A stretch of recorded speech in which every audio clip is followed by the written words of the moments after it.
I press the button and say cheese, and then after that you can turn off your video. Okay, thank you everyone. So now you can turn off video, okay. So I will show the lecture now. Thank you. We continue the story from last time.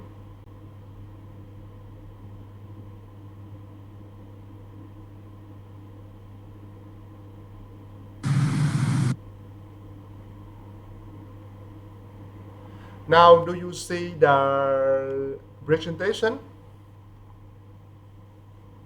Have you seen that? Confirm by talking or by writing? Yes. Tuấn Lộc said yes. Okay, good. So you see everything there. You hear my voice and good. So let me finally turn on the optimal setting for this. And then now I have seen 32 students, not full list, but I have to start. I cannot wait more. Okay. The presentation and this and that. Fine.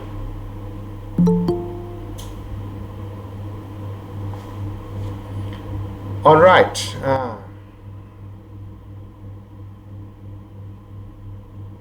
Fine. So we continue from the last point we finished last time. The structure by Bhatt graph is very important. Therefore, I spend maybe a couple minutes to review that one.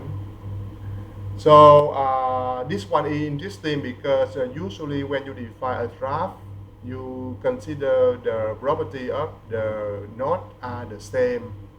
Okay, because if we write the graph G by the standard notation like this one, the vertex set and the S set E. So usually, so far we understand the node inside V must be having the same property. Okay, but in practical modeling, sometimes you see the property of the element inside V can get different properties. So if that is the case, we assume that the node or the vertices in capital V here may have two properties. So we can put the first one in the subset A, like the people or the engineer, you know.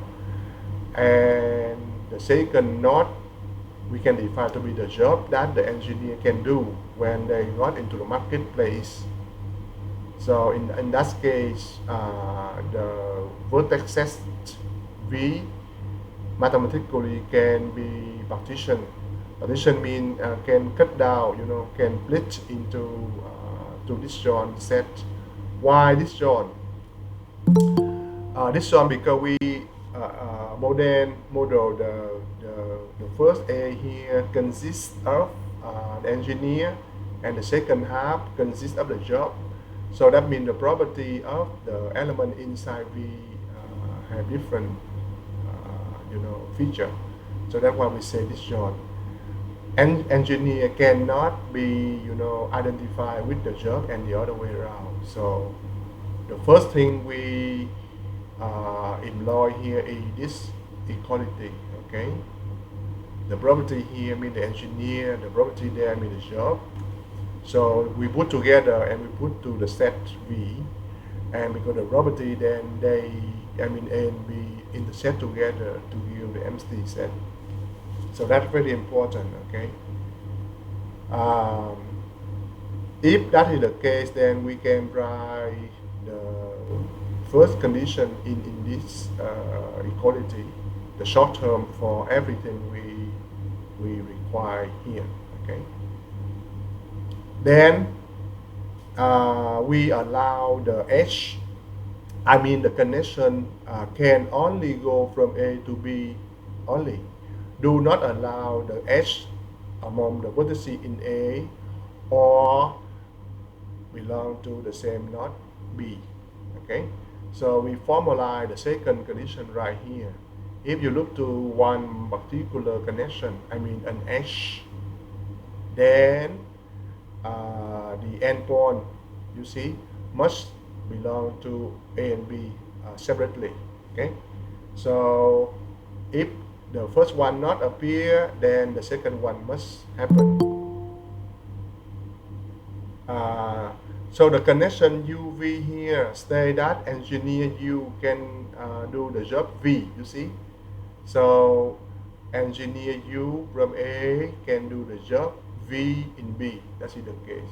But because the symmetric in undirected draft, then you can put the other way around like this one.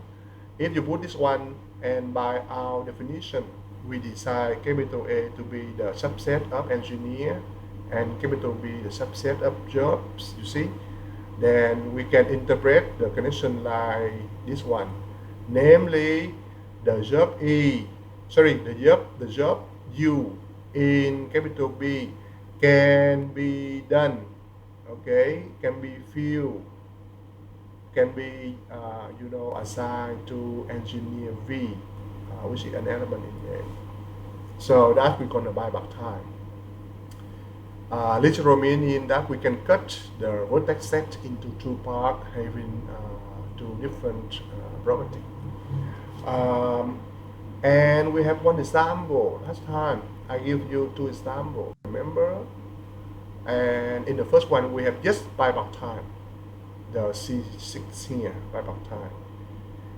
So if you want to draw the circle C6 having 6 node like this one, you can divide the node by number 1, 2, 3, 4, 5, and 6.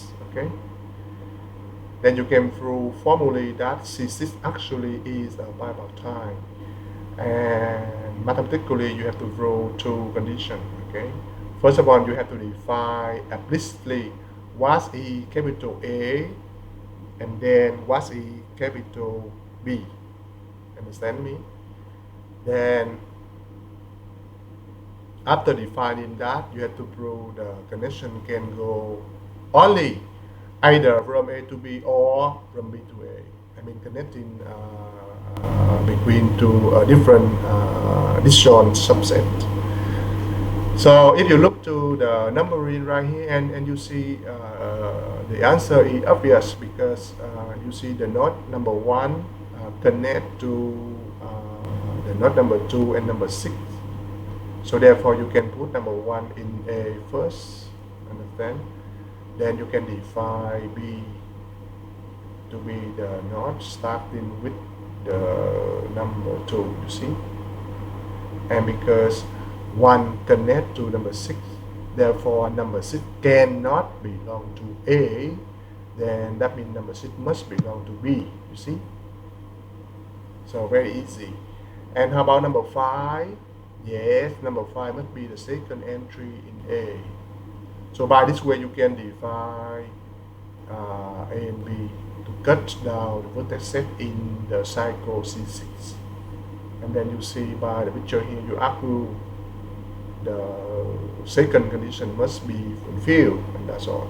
Okay, now we go to the second picture on the right hand side, and in the right hand side you see clearly that we can define capital A now consists of the node on top like this one. You can give the name of the node later yourself, and the second subset B must be the down node like this one, the bottom right here. So this one can be proved also to be buyback time. But more interestingly, let's say any node here now belong to A can connect to any node in capital B, you see? So that means the degree of A get maximum value because the component B having exactly 3 elements. And if you look to the picture here and you see that the degree of the vertex A also get number 3, and the same thing here. The degree of the second knot here also number 3. C here as well. Then you can write down the knot if you want for the knot in capital B, X, Y, Z.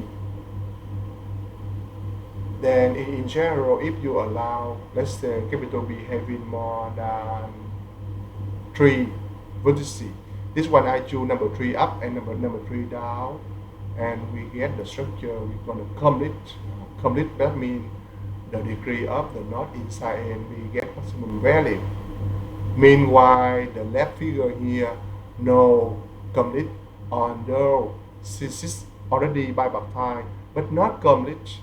Why not complete? Because if you define capital B in the first draft here, I put number 2 here and I put number, which number I should put here? A153, you see. And then this one must be 2, 4, 6, you see. You see clear? Then if you focus to on, so only one vertex particular line number 1, you see the degree of this one only number 2, because the knot number 1 does not connect to the knot number 4. Okay, so number 1 in A does not connect to number 4 in B. So that means the degree of the knot number 1 here only 2, not get the maximum. Okay, so the C6 is just by baptized but not complete. The right hand side here is complete. Okay, by baptized and complete. Complete in the sense that the degree of the vertex in A and B get maximum value. You know, last time one student asked me about this, so I explained that for you to explain again the idea, and last time I explained here already, so I can delete because I just repeat that for you in the last few moments. Okay, so actually we combine two adjectives, bibaptized and complete. If you define only complete, that means you get back to the well-known TA, you remember? So the complete only, if we say only complete draft, so if I give you, let's say, key 4, so this is one index, you see? This is complete draft with 4 vertices. And if you see 2 index like this one, that means you are talking about bibaptized. In neural network, I mean, very interesting structure. We allow more than 3 subsets in vertex B.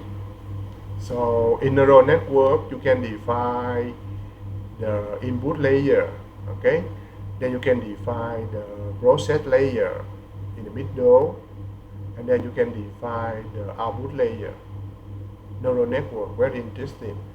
Then some input go in here and enter the process, and then after process they get out from the graph. So if you look to that picture and you see the bibaptized turn out to be terbaptized because you have 3 subsets. Okay, so we can extend the concept bibaptized to more than 2 subsets A and B. The key 4 here is simple because we defined in the beginning last time the complete draft having 4 knots, remember, and the degree of the knot here maximum. And because you have 4 knots, that means the degree of any knot inside key 4 must be number 3, because 3 equal to 4 minus 1. Okay, so in key 4 you see A connect to B like this, A connect to C, and A also connect to B, and the degree of vertex A must be number 3. And if you can, you should generalize that concept to the complete draft in N vertex. So that finished this session. Okay, I want to clarify clearly the complete draft and complete bibaptized draft. They are different structure. Okay, bibaptized combined with complete give you more interesting structure. So the bypass, anything we can tell about this? Let me see. Yes, we show you some example and ask you to do yourself this exercise. I hope you can do yourself, okay? But look to the last slide here, interesting. The following draft, and you understand, forgetting about this one, okay? In our terminology, I mean the yellow part means capital A. This is easier to remember, and the blue or the green one here means capital B. And if you want to draw this graph, icon G, let's say the graph G. If you want to draw this graph to be by back time, you have to specify firstly the decomposition by this, and you can employ the notation there when I define the first condition, okay? And you see clearly that A and B satisfy that. Because the property of the knot here is yellow and the property of the knot there is blue, and moreover their intersection is empty, okay? They disjoint. Moreover, the second condition should be maintained. Any knot here denoted by U, and you see the connection here 1, 2, 3, 4 to the knot there are not by A, B, C, and D. You see, the other endpoint belong to B, capital B. So that fulfill. And you have to check for any knot in capital A. The second knot, the same thing, you see, and the third knot here also fulfill the condition, right? And after that, we check the complete. This one is already by back time. How about the completeness? And because the right hand side here you have 4 knots, so we can say the number of knots on the right hand side, the number of knots on the right hand side to be n if you want to write that, and the number of knots on the left hand side to be n if you want to rule this one to be complete by back time, so that you can write this notation. And you have to check the degree of U, degree of V, and degree of W on must be equal to n, which is number 4, and you check that, okay? And the other way around as well, two-way, degree of not A must be number n, and you have to see here already fulfilled. C also 3, right? C and D also 5. Therefore, the last one actually turned out to be complete by Baptiste graph, and with this specific note, you can say this one turned out to be K34. You see, and that finished exercise. However, the second one is not easy. You have to write that formally yourself. I hope you can do. I mean, C6 I help you, but C(n) in general, the circle graph on n vertex, where we assume n bigger than number 3.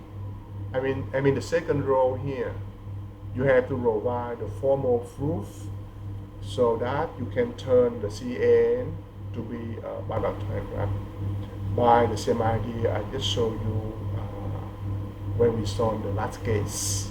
Okay, so the lecturer in university provide the theory and provide the exercise and provide some hint, but he or she do not provide the solution so you can copy only the hint, the clue, so that you can do yourself. Okay. Okay, so this is the new one from today. I spent more than 10 minutes to review what we have done.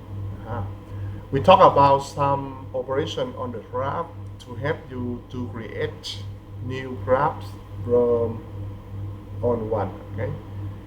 First of all, you are given one trap. Let's see like this one. Only one trap. And we can define the concept subtrap. So consider like subset. Okay. Subtrap of the graph G mean also a graph, of course, and you can denote the subgraph H here. So any graph has two components. You have to write new notation for the two components of H.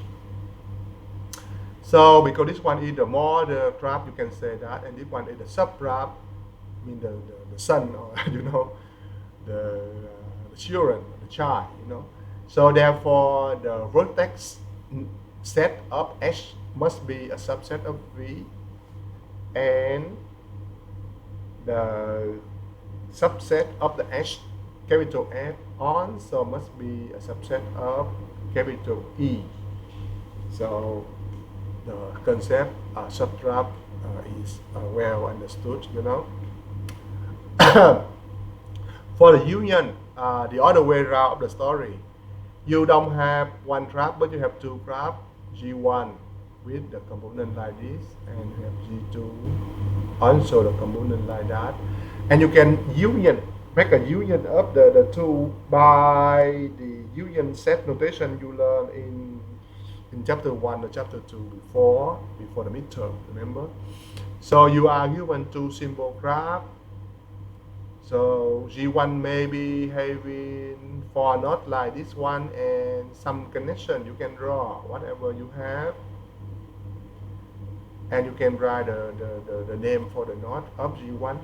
Then you also have G2, and you imagine that you have some H inside as well. So this is the left hand side G1 and the right hand side G2, and we talk about the union of the two graphs by taking union of the vertex set first. Okay, V1 union with V2. So that means if this one has 4 vertices, this one has 3 vertices, then the union will have in total 7 vertices if the nodes are totally different. If the sum of the nodes are identical, then you have to write only once. Okay, imagine that.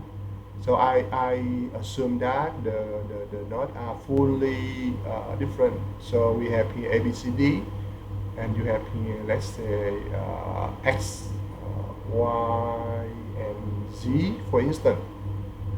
And because the nodes are different totally, then the union will have in total 7 vertices. Okay, not only the vertex sets, but you have to take the union of the H as well. So this is E1 and this one is E2. That means in the union denoted by this one, you must see both E1 and E2. So E1 means the connection from A to B, and E2 means connection from S to Y. Okay, so both of the H must appear in this set, this one. So briefly speaking, the subgraph rely on the concept subset. The union graph rely on the concept union of the set. But you have to talk about the vertex and the edge set differently. Okay. In the future, you will see the two symbol action like this one very useful. In the future, I just give you another example where the left hand side here you have 5 vertices. The right hand side here you have also 5 vertices, and somehow this example is more subtle, more complicated, because they allow the vertices are identical.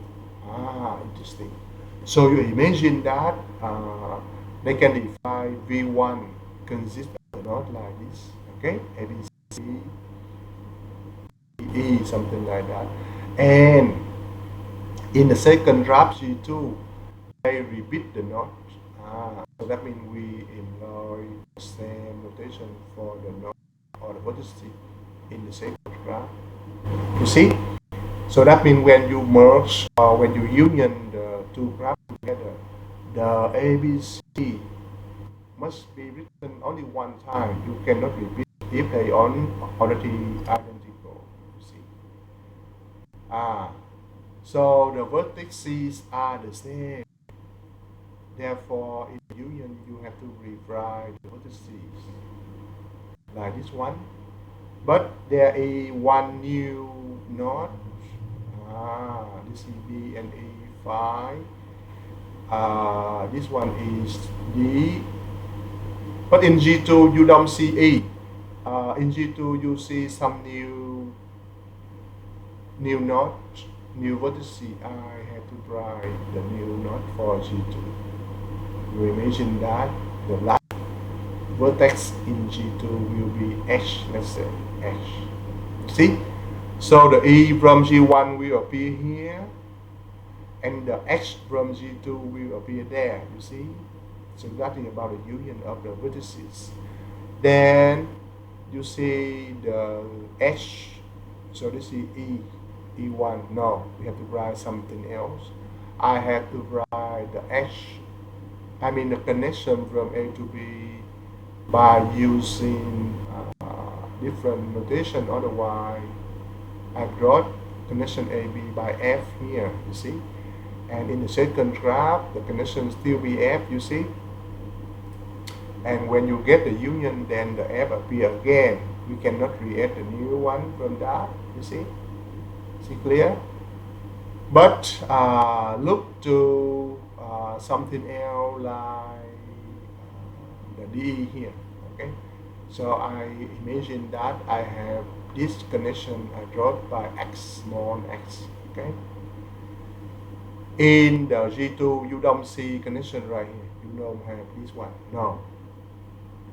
That means the S will go here. That's fine. You see? And there are sometimes the S is repeat like this. Good. This one also repeat. You see? So we don't care about this one. No, because we already have from there. You see? Etc. etc. So that means if the node or the vertices are the same in both graphs, you don't repeat, and you have to take the union, only adding new one inside the union. That's true for the vertices and also true for the connection, right? So right here I have how about C, CH? Yeah, this one is new. I can denote this one by the second one here. In the first graph you don't see that. In the second graph you see this. So therefore this one will be there. And that finished two examples for the concept union of graph. Okay. Any question? Is that clear from you? Good. I mean, the more thing will be more complicated, and Thận go very late today. Tiếng Thận. Next time, Tiếng Thận, if you go into the class late than this, I will reject you, okay? Allow maximum 15 minutes only. You come here later than 30 minutes. Not good at all, okay? The next special trap after the Bible time, and we have this one, the concept planar graph. So this is the diagram, some diagram in electrical engineering, and you have some electronic or electrical devices, and electric can move around via the connection with the color from this device to some node here and another device to some node there, etc.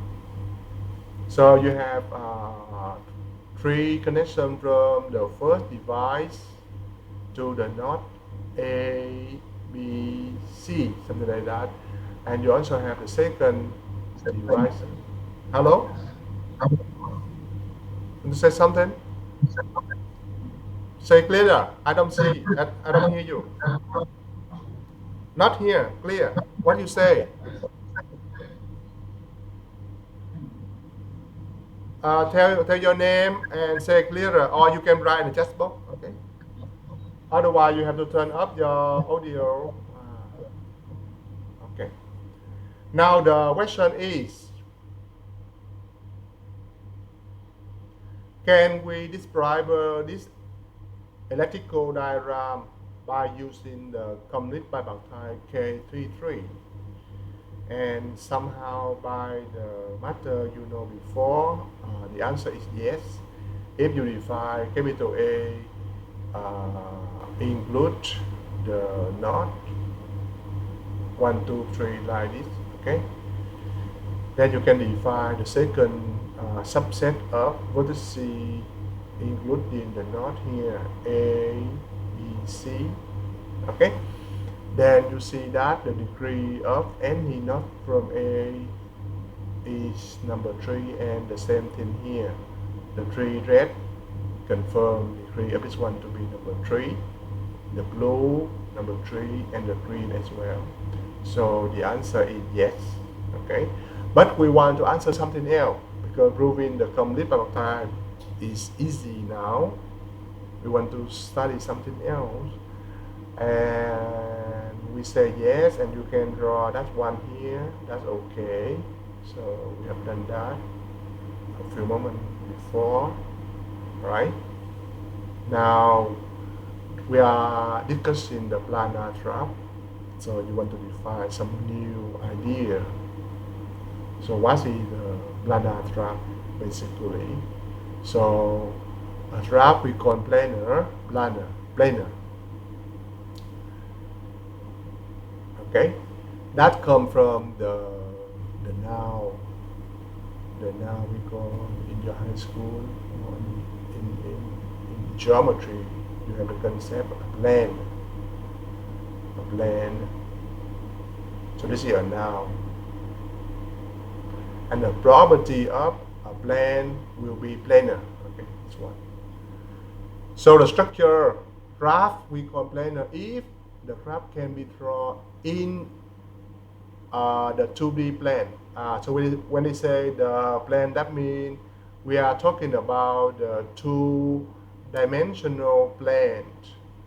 So in your high school, you define the two-dimensional plane by drawing two, orthogonal axes, and you denote the connection by O, and you put the horizontal by this.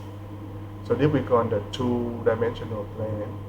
So a graph G is called planar if you can draw in the 2D plane without crossing up edges, without any edge crossing. So if I give you the graph G to be the complete bipartite K4, I ask you this one is planar or not planar. So you have to prove, okay, we can draw this one in a plane, in the plane 2D plane, and we keep the vertices like this one, because K4 means we have 4 vertices, right? But the edge here are already crossed right here. This is not good. You want to prove the K4 to be planar, so you have to redraw the picture so that you don't see this one. This one is not good. They cross together, okay? So we keep this one right here. We keep this one right there. We keep this one right here.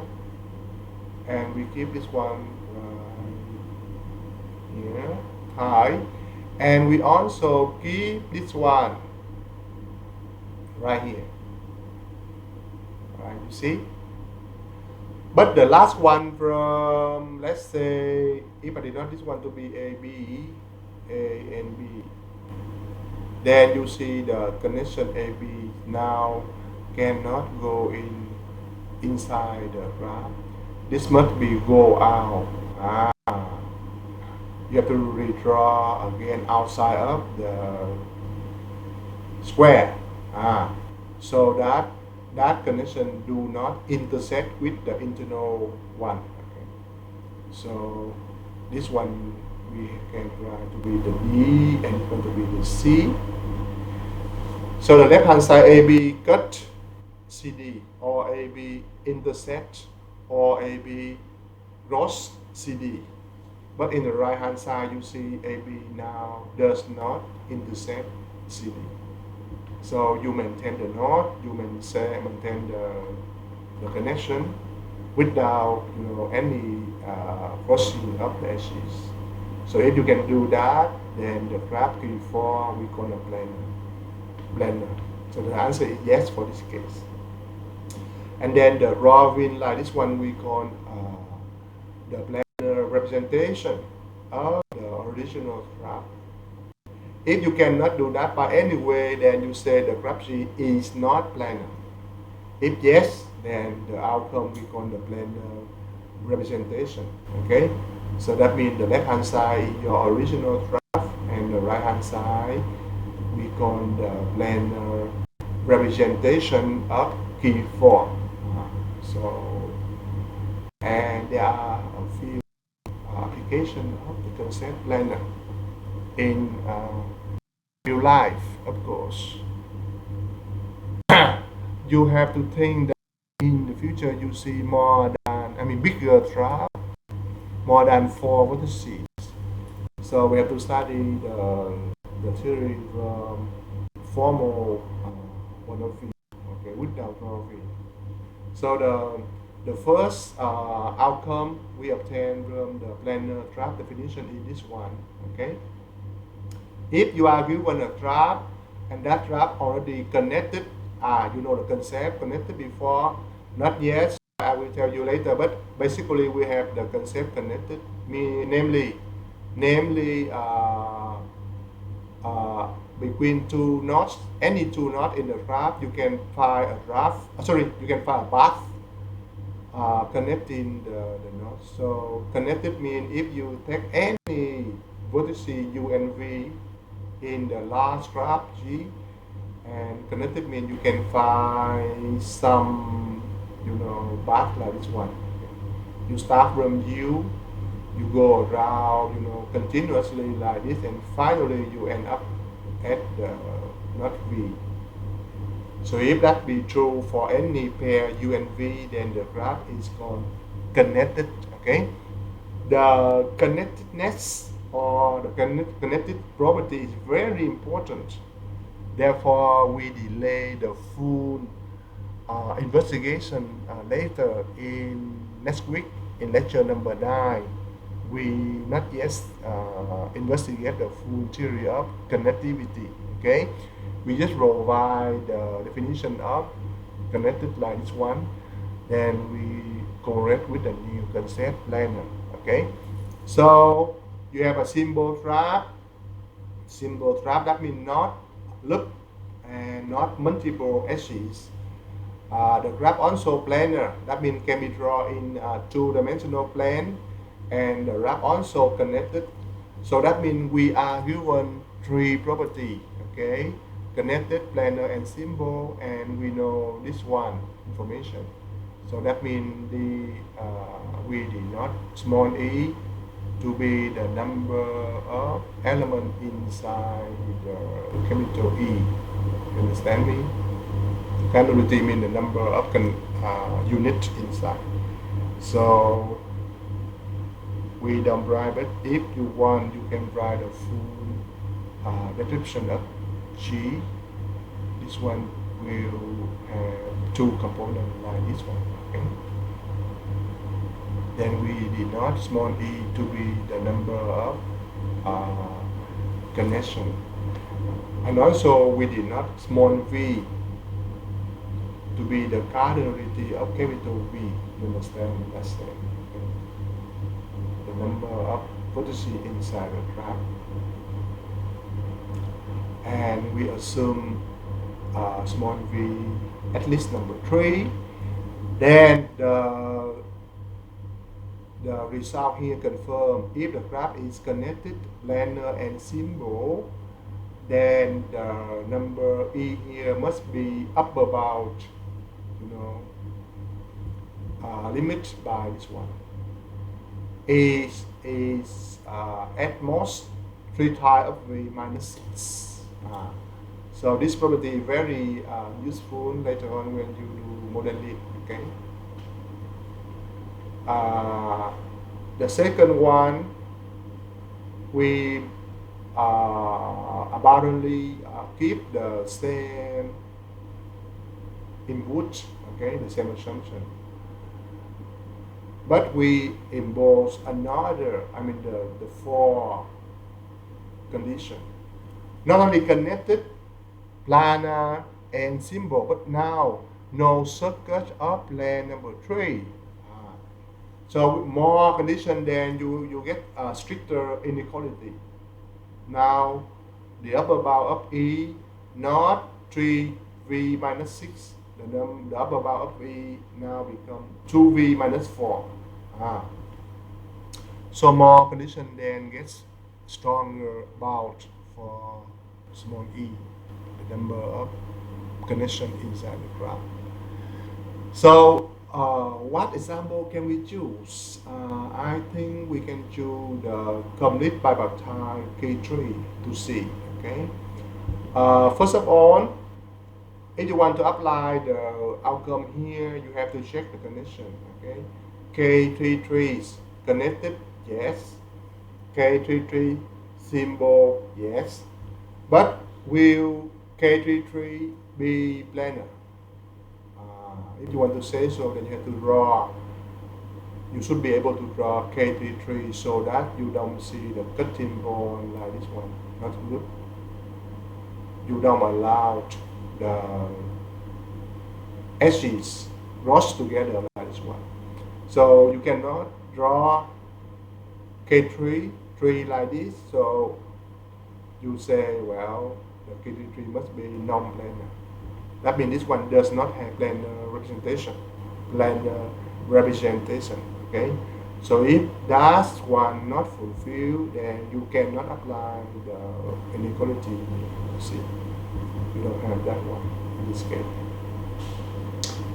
Actually, you can check by computing the value and see. You see that the outcome is not good. Okay, V, the total number of nodes in K33 to be number 6 or 3. Then the number of edges in this one to be, I told you before, in the complete bipartite graph with M and N vertices will be the product. Wow, something happened. The computer get frozen. Interesting. Why? Can we move? I don't. Oh.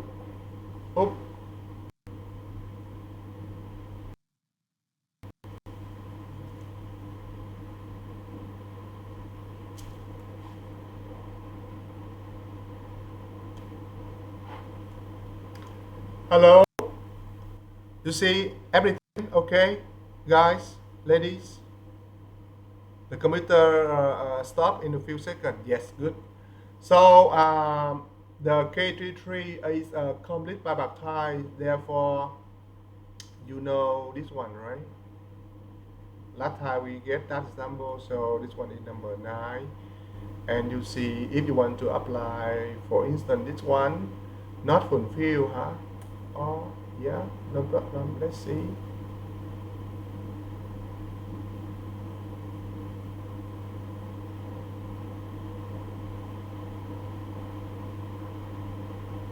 You see? Wrong, you see?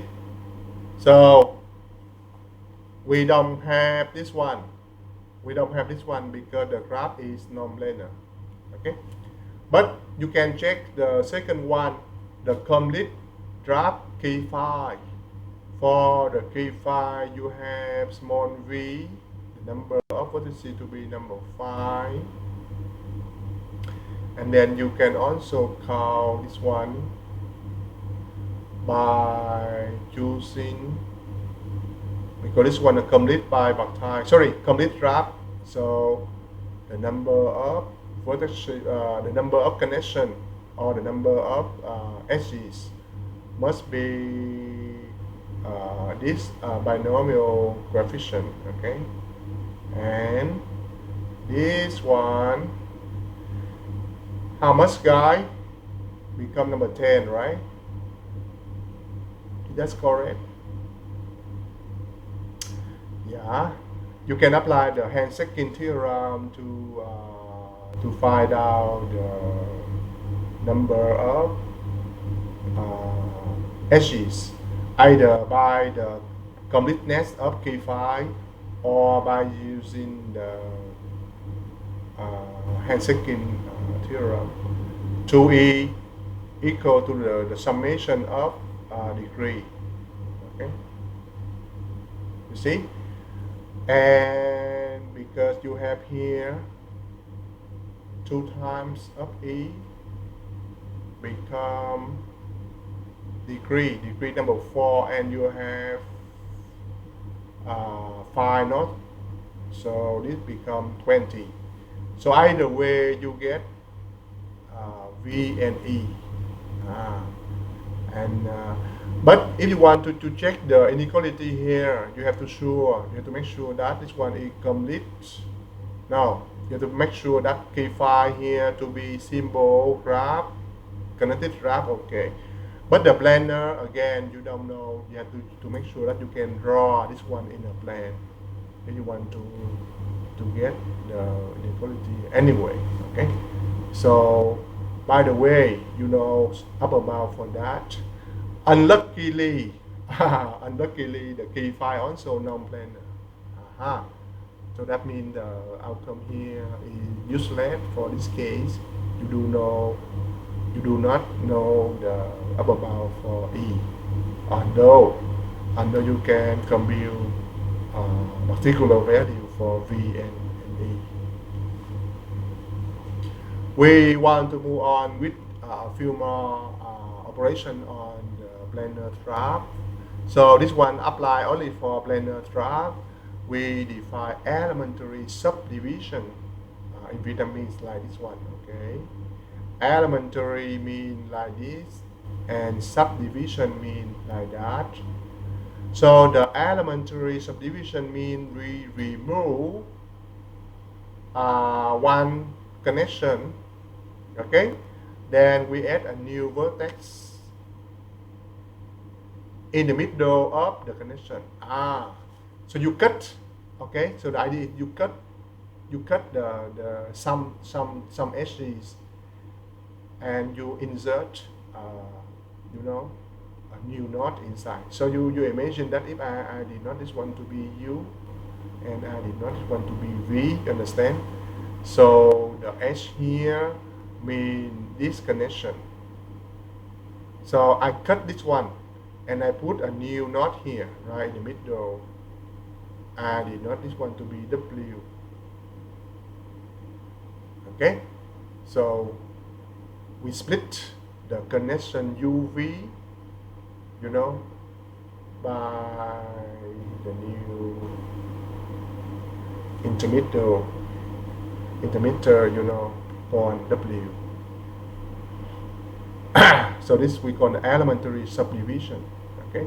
So there's the same thing here. If you look to the second picture here, I define U and V like this one, and I cut the connection and I put a new knot here. Okay, that we call elementary subdivision.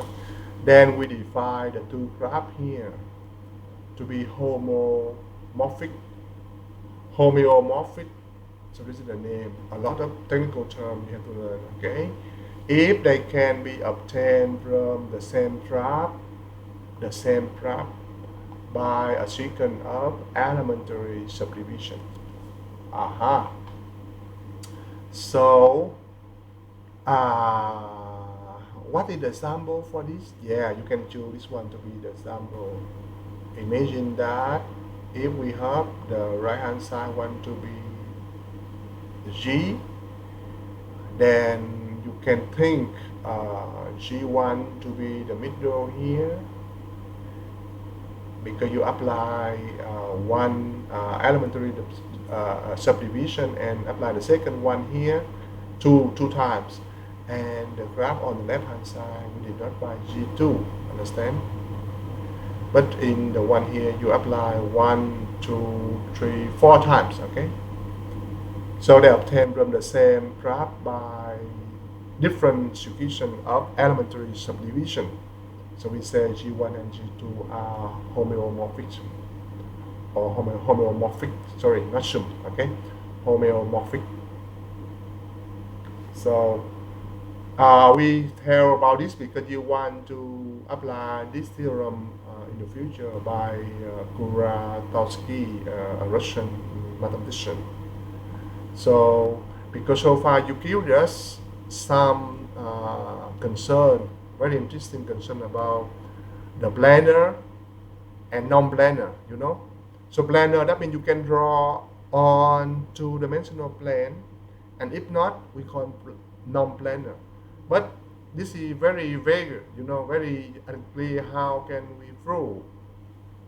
So therefore, Professor Kuratowski curious about that, and he found this theorem, okay, providing necessary and sufficient condition to check the non-planarness, the non-planar property of a graph, okay? A graph is non-planar if and only if, okay, so this one means if and only if. So that means you have the equivalent things, okay?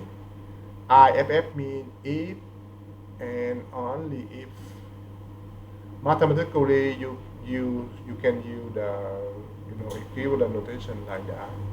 So the graph is non-planar, equivalent to say it contains a subgraph which is homeomorphic to K33 or K5. So very beautiful theorem, because you can prove explicitly that before K33 and K5 are non-planar. You proved that before. Now you want to check some new graph G. You don't know. And if you can show that the graph G contains some subgraph which is homeomorphic to either here or there, then this one also non-planar. So the beautifulness of this theorem is like that, because the concept homeomorphic can be checked within a finite number of time. Because that. So let's see. Let's look to this graph. The graph have 1, 2, 3, 4, 5, 6, 7, 8, 9, 10. Yes.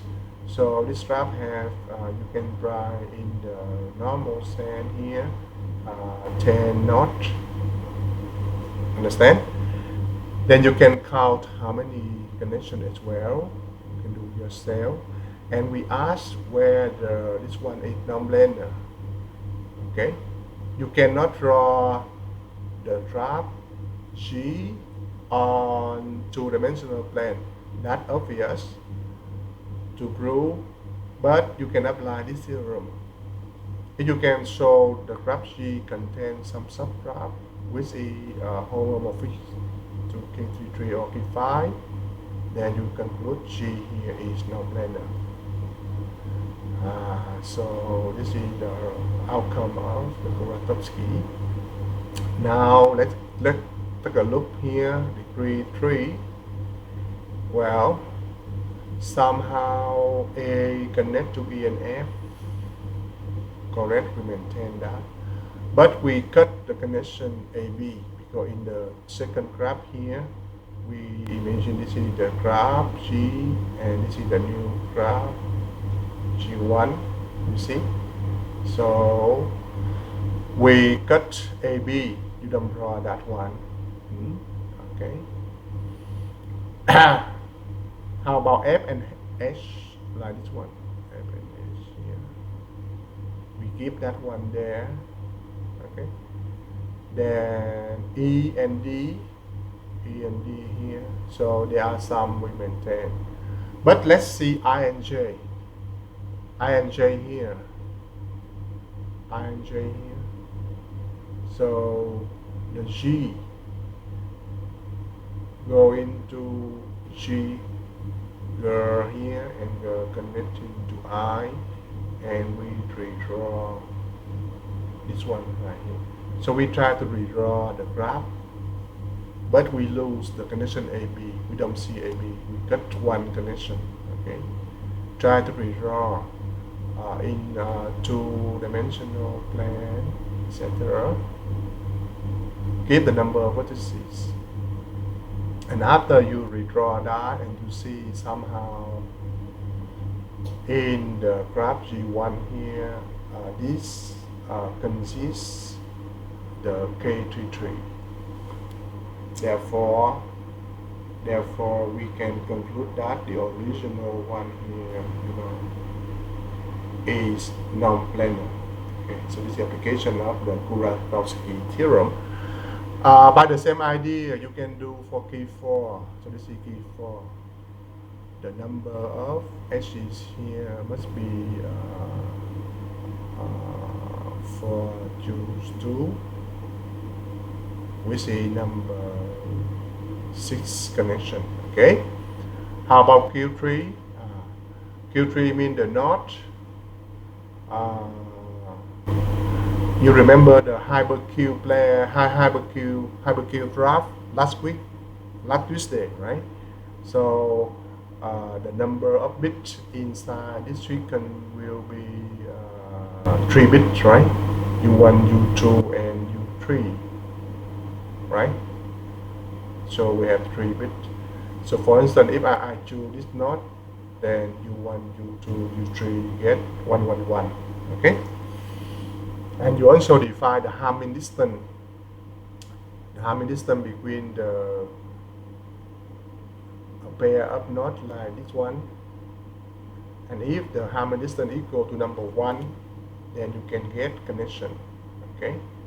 So this 0, this 1, this 0. Okay, good. That means connection exists. But if the Hamming distance not equal 0, then you don't have connection. For instance, this one. You cannot draw the connection because the Hamming distance between the two equal to number 2, actually.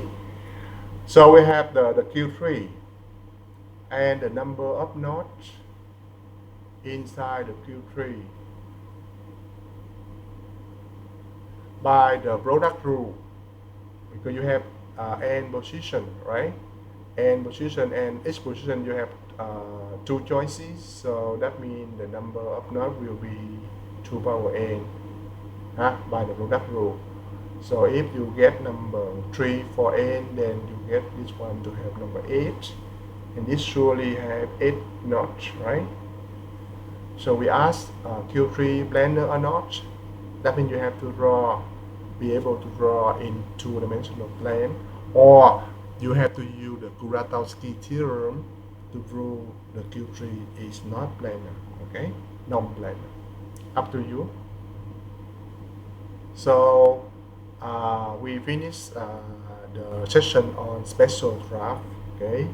So we have 7 so far, 7 kind of special graph.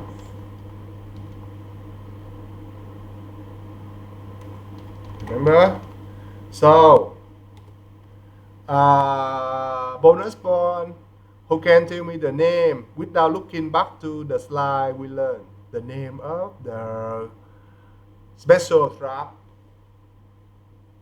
You can say in audio, answering me by voice, or you can write right now in 1 minute the name of the special graph we learned so far. Start, okay? This is the review for that session.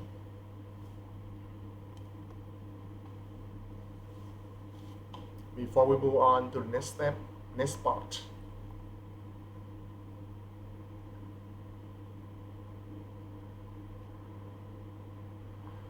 tell me.